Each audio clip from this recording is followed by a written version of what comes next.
शहबाज गिल पर तशद्दुद का इल्ज़ाम, इस्लामाबाद पुलिस की तरदीद। शहबाज गिल पर जिस्मानी रिमांड के दौरान तशद्दुद नहीं हुआ। तर्जुमान इस्लामाबाद पुलिस की जानिब से ये कहना है, शहबाज गिल का मेडिकल करवाया गया, मुआयने के मुताबिक कोई तशद्दुद नहीं हुआ।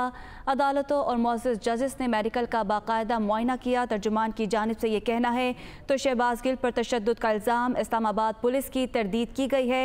शहबाज गिल पर जिस्मानी रिमांड के दौरान तशद्दुद नहीं हुआ, जबकि शहबाज गिल का मेडिकल करवाया गया, मुआयने के मुताबिक कोई तशद्दुद नहीं हुआ।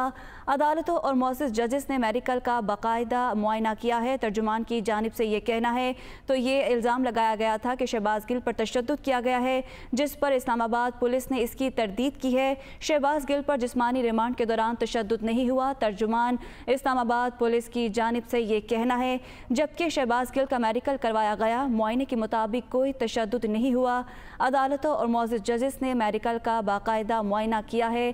तर्जुमान की जानिब से ये कहना है तो शहबाज गिल पर जिस्मानी रिमांड के दौरान तशद्दुद नहीं हुआ। तर्जुमान इस्लामाबाद पुलिस की जानिब से ये कहना है, शहबाज गिल का मेडिकल करवाया गया, मुआयने के मुताबिक कोई तशद्दुद नहीं हुआ।